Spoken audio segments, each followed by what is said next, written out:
Hello and welcome back to the lab. On the bench today, we have another vintage tube-based piece of test equipment to add to my collection. The latest addition to my lab is the Hewlett-Packard Model 428B Clip On DC Milliammeter. The 428B measures DC current from 1 milliamp full scale all the way up to 10 amps full scale. It has a beautiful, large, easy to read mirror scale meter with 0 to 1 ranges and 0 to 3 ranges indicated on the scale of the meter. It comes with a plug-in current probe. Plug it in and tighten the knurled knob around the ring around the outside here. The probe has an opening in it, as you can see, and you pull back on this outer sleeve and it opens up the jaws of the probe, and that allows you to clamp the probe around a conductor, around a wire carrying DC current. There's a little arrow on the indication of the probe to indicate which direction conventional current should be flowing, from plus to minus, from positive to negative. Not electron current flow, of course, which goes from negative to positive, but conventional current as defined to flow from positive to negative. So you clamp this probe around a wire carrying DC current flowing in this direction. This instrument will measure the current by setting to the proper range. We have a power on and off switch, a neon power indicator light. It has a zero adjustment and a vernier zero adjustment control on the front panel. It also has a BNC output jack on the front panel, and an output level control pot that's adjusted with a screwdriver with a calibrate position all the way in the counterclockwise position. With the output jack, you can actually have a voltage that corresponds to the meter movement voltage. So a 0 to 1 volt jack, a 0 to 1 volt output corresponding to the 0 to 1 volt on the meter. Also with the output jack, you can actually measure alternating currents. Instead of just simply DC current, you can measure low frequency AC current by putting an external device such as a voltmeter or an oscilloscope on the output jack, and the probe will actually respond to low frequency AC currents passing through it as well as DC current. So you can actually measure low frequency AC currents with this instrument by using the output jack. I really wanted one of these because HP was still producing these when I worked at Hewlett-Packard. So I worked on many of these instruments when I was at HP back in the 1980s. I have some facts about that. The HP 428B was produced from 1961 all the way up till 1986. So for a period of 26 years, HP manufactured this instrument. Of course, in 1961, most instruments were tube-based, but certainly in 1986, very few instruments were tube-based. In fact, I would be quite willing to believe that the 428B was the last tube-based instrument still in production at Hewlett-Packard. They made these instruments in 1986 with tubes inside, when all the other instruments they were manufacturing were microprocessor-based, digital controlled instruments with high-tech internals. And this one still had vacuum tubes in it, and they were still making this instrument. I don't know why they ever didn't switch to a solid state instrument or a digital instrument that has a clip-on DC measuring probe, because it was quite a nice instrument to use. So in 1961, when they first started manufacturing this unit, their list price was $600 in 1961, quite expensive. By 1986, the cost had risen to $2,175, which, if you look at that in today's dollars, it's about $6,400. So quite a valuable, quite an expensive instrument.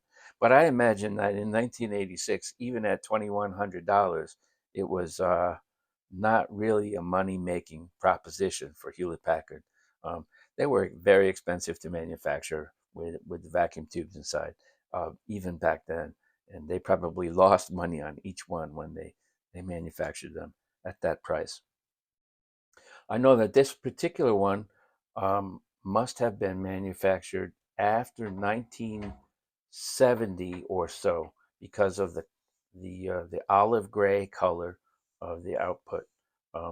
One instruments that Hewlett Packard manufactured before about 1970 didn't come in this color. They came in that blue, bluish gray color. Let me see if I can't show you an example.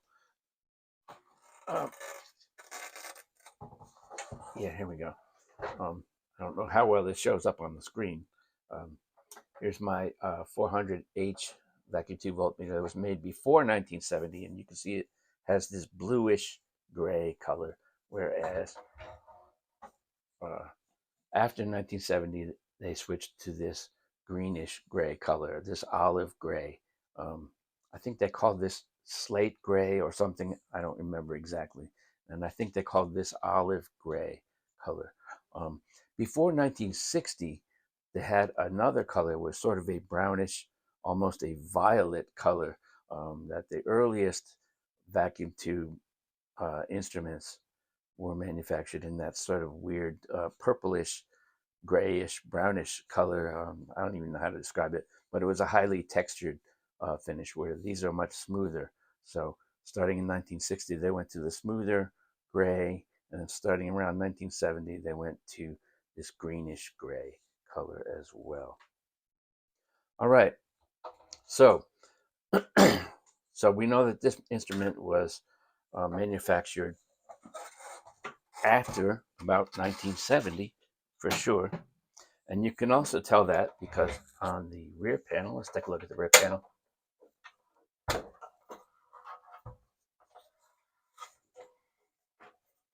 The serial number on the rear panel has a prefix of 995A.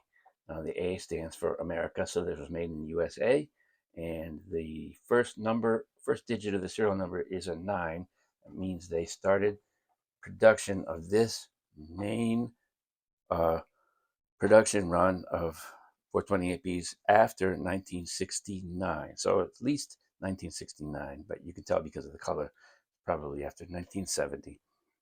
Also has the newer style standard uh, plug or socket for the line cord. The older ones had that older oval style, much more hard to come by um, type of power cord. Also on the rear panel, besides the serial number tag, is a degausser. What this is it removes residual magnetism from the probe. We insert the probe into the little socket on the rear panel, and there is an electromagnet um, attached to the 60 hertz line power. And when you depress this momentary toggle switch, it energizes that electromagnet and degausses the probe as you slowly retrieve it and back it away from the magnetic field, and then release this momentary depressed switch. So that's the degausser that's on the rear panel of the instrument. There's also this little warning tag. Caution, no operator serviceable parts inside. Refer servicing to qualified personnel. Well, I guess that counts me out. No, seriously, this would be a good time to do the safety warning. Because it's a tube-based instrument, there are high voltages inside, and it's possible that there may be high voltages inside even when the instrument is turned off and unplugged. If the capacitors are inside are not properly discharged, that can be lethal voltages. The voltages can actually kill you. So please, if you don't know what you're doing with this type of equipment, please let someone who does know what they're doing work on it, because you don't really want this to be the very last voltmeter that you ever work with, right? You don't want to do that. So please just be careful. All right. So many people will put these instruments on a variac and dial up the voltage slowly to make sure there are no arcs and sparks or explosions or anything happening. I don't do that with these instruments. I do two things, right? I check to make sure that the line voltage is set correctly. And in this case, the line voltage selector switch says 115. So it is set correctly for the USA. And I also check to make sure that the line fuses have the correct value. Unfortunately, it says fuses inside. There are no fuses accessible from the outside. So I'm going to have to open it up to check those fuses, if nothing else. Normally, I would just plug, if the fuse is correct and the line voltage is correct, I don't even have to open up the instrument. I'm just going to plug it in and turn it on. And hopefully the fuse will protect anything if something goes wrong. In this case, I will have to open it up before I even plug it in and turn it on, because I don't know what kind of fuses are in there or if there are any at all. So let's do that now. Okay, so I pulled the two screws out of the rear of the instrument, and the outer case just slides off the rear of the instrument. And now we can have a look inside. As you can see, it's all tubes, all vacuum tubes. Now, there were really two major designs of the 428B. The earlier design had all chassis-mounted components.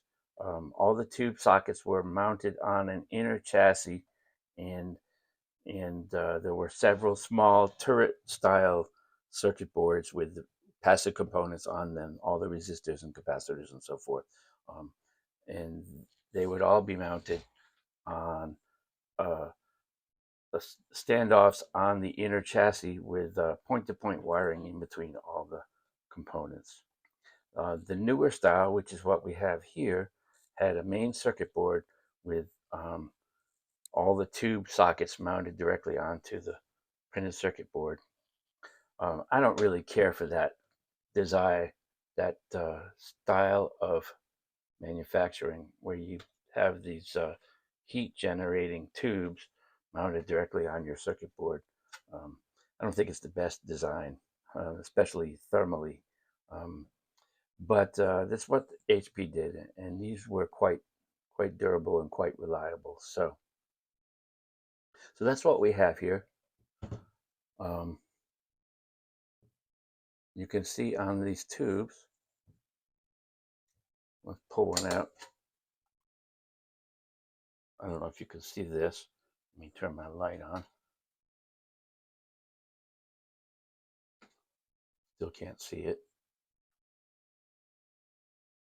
6AU6A. It has the Hewlett-Packard logo right on the tube. It says made by General Electric, but it has the Hewlett-Packard logo right on the tube. It also has date code 7538 or 39, 7538. This was made in 1975. So that means this instrument was probably made in late 1975 or early 1976. So that's when this particular instrument was manufactured. And like I said, they manufactured them well into the 1980s, still using the same tubes. I think there are 3 different fuses in this instrument. Here's one here, it's supposed to be a 500 milliamp. Let's see if I can't pull that out and take a look at it.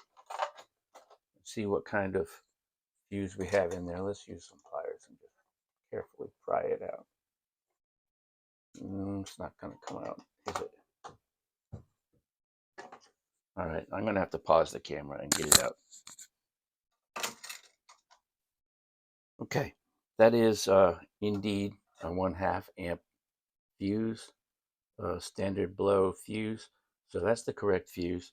But I think there are other fuses in this instrument as well. So let's take a look. Um, I think the primary fuses are on the back side of the circuit board. Yeah, here we go. Um,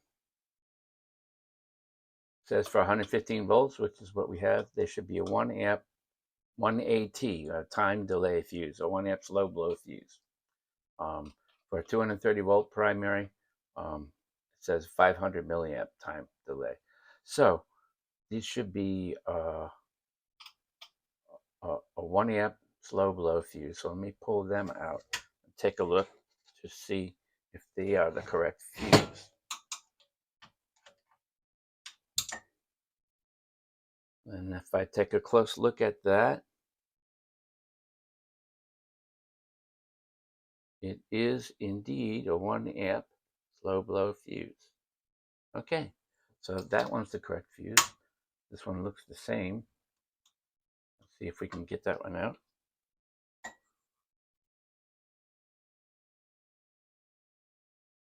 It's also a 1 amp slow blow fuse. So we do have the correct fuses in there. If you look, there's quite a bit of discoloration on the circuit board because of the issue I was talking about before, where there's a lot of heat generated by the tubes, and it tends to burn the circuit board. I don't see anything actually charred, but there is quite a bit of darkening of the solder resist on the back of this circuit board. I do notice that, like all the other products that HP made, or most of them anyway, it's a gold plated circuit board, very nicely done, high quality board, um, double sided, plated through holes, very nicely done, and yet they're still using tubes. Quite interesting. All right, let's plug it in and turn it on and see what we can get out of this instrument. I haven't done that yet, so we will find out together if it's working or it's not. Let me find a power cord and we'll plug it in. All right, so I plugged it in, and I'm ready to turn it on. Let's, here we go. Hopefully we won't release any magic smoke.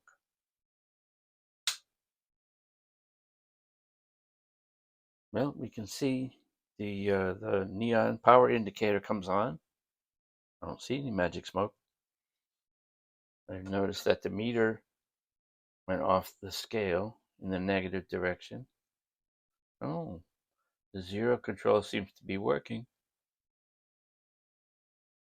All right, so we have some preliminary indications that this instrument may be working. Let's give it a minute to warm up, and we'll try to put some DC current through the probe and see if it makes a measurement. All right, I don't actually have a constant current power supply that I can use to generate a constant current to make the measurement. So I'm going to have to improvise.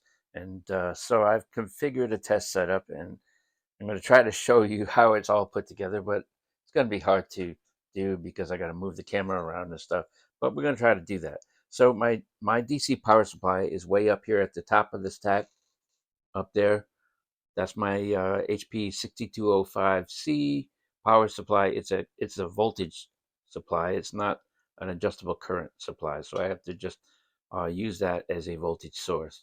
Okay, the output of that comes down, and it goes in series with this 1K ohm precision resistor that I'm going to use as my current shunt to measure across. Now I'm measuring across that 1K resistor with my 3455A digital voltmeter that's up there. All right. So, and then the alligator clip lead, the red alligator clip lead that's down here, goes from the positive output of the power supply through the 1K resistor back to the negative side of the power supply. And we can now clamp the the current probe across that red um, alligator clip lead from positive to negative. So we have the arrow pointing from positive to negative so we can measure the current. Now I have a 1 kilo ohm resistor. So if I get 1 volt of DC across that 1 kilo ohm resistor, that equates to, with Ohm's law, that's 1 milliamp of current. So I'll dial up my power supply now until I see exactly 1 volt with the 3455A voltmeter, DC voltmeter, across the 1K resistor. And that should indicate that we have 1 milliamp of current flowing. And that is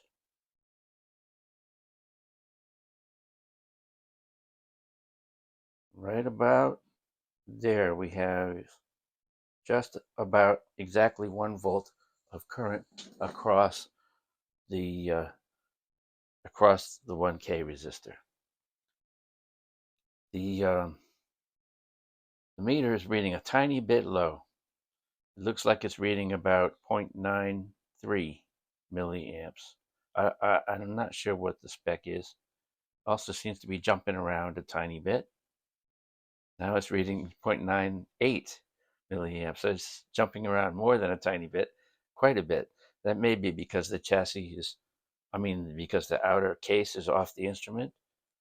I'm not sure. But clearly, the instrument is reading and is making a measurement. All right, now if I dial this up to, this precision resistor can handle up to 30 milliamps without damage. So I can dial this up to 10 milliamps by putting up to 10 volts across this, and should be able to read in the 10 millivolt range, 10 milliamp range, I should say. Let's start by setting my voltage back to 0 and re-zeroing the meter. Maybe that's what was wrong before. Okay, now the meter is set to 0 with no voltage. Let's go back to 1 volt.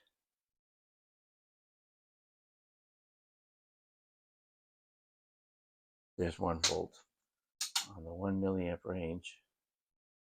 No, I didn't zero it on the 1 milliamp range, but I did zero it on the 10 milliamp range. And it looks like 1 milliamp. Let's bring it up to 10 volts.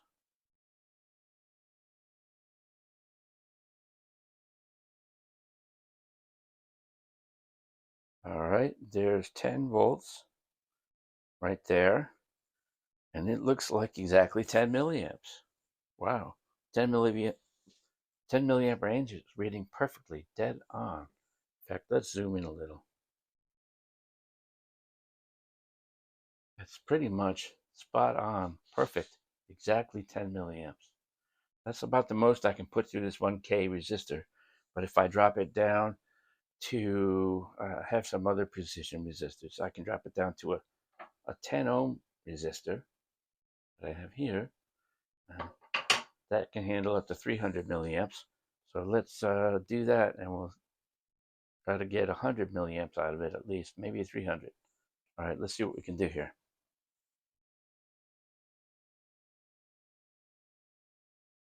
Okay, we've replaced the 1K resistor with a 10 ohm resistor. Now, if I dial up 1 volt across the 10 ohm resistor, it should be 100 milliamps of current. And 1 volt would be right here. And in fact, it's reading 100 milliamps of current. I think our probe is working great. All right, let's see if we can't get it up to 300 milliamps. That would be 3 volts across a 10 ohm resistor. And 3 volts across the 10 ohm resistor right here should be 300 milliamps of current. And indeed, it's reading, well, it's reading like 296 milliamps out of 300. It's off by less than 1%. I would say that's pretty good. All right. I guess our instrument is working. I don't need to do a repair on it. All right. So what I'm going to do, is I'll put it all back together. I'll make some final tests and make sure that it's in spec on every range. Oh, one more thing I wanted to do is I wanted to demonstrate how to degauss the probe, which is something you should do actually before you make a measurement, but I didn't do it here. But I wanted to demonstrate that, so we'll do that as well. We put the cover back on this unit and button it all up, and we'll degauss the probe and we'll try to make some more measurements with it. Okay, so the cover's back on, and we're going to degauss the probe now. There's two little up arrows on the sides of the degaussing socket. They should align with the direction of the current arrows on your probe, which point up. So we're going to insert it into the socket and then simply depress the momentary switch, and you can feel the vibration and the magnetic field pulling on the probe slightly. Just retract the probe slowly out of the circuit and away from the magnetic field, and then turn off the magnetic field. And that's all you have to do to degauss the probe. That removes any residual magnetism inside the core in the tip of the probe. Now it should be ready to go. I'm going to make some more measurements. We were having difficulties with some, not difficulties, but inaccuracies with some of the low ranges. So I'm going to make sure that the degaussing is probably taking that residual magnetism out, which was what was the cause of the error in the lowest ranges. Also, my power supply will only put out about 400 milliamps, so I won't be able to check these higher ranges. What I was thinking I can try to do is use a wire with multiple turns. You can increase the amount of current, of effective amount of current flowing by using 2 turns instead of 1 turn. It doubles the current flowing through the probe, or 3 turns and so on. So if I put 3 turns with 333 milliamps, that's the same as putting out 1 amp. So I'm going to try to do that to measure the 1 amp range, but I won't be able to go higher than that anyway. But I can check all the ranges from 1 milliamp up through 1 amp and make sure they're all within spec. So that's what I'm going to do before I put this on the unit, this unit back on the shelf, and say that it's done. All right, so after degaussing the probe, it seems that even the 1 milliamp range is right on the money, exactly 1 milliamp. All right, I think, well, I'm not able to check the 3 amp range or the 10 amp range, but all the other ranges are within spec on this instrument. So I think that will conclude it. I don't have to do any repair whatsoever on this instrument. It was working fine just as it came out of the box. The only thing I did to it was I cleaned the stickers that were on the front. I still have, there's a tiny bit of adhesive I still have to remove. The leather handle, which was 50 years old, of course, was kind of dry and brittle, but I gave it a coat of black shoe polish, and that seemed to bring it back to life. It seems like it's actually in pretty good condition for something that's 50 years old this year. So that will conclude the 428B Clip On DC Milliammeter restoration. All I had to do was clean it up a little bit, readjust a few things, and she is good to go. And add this to my collection of vintage Hewlett-Packard test equipment. Thanks for watching. Please like and subscribe, and stay tuned for more fun videos. Thanks again.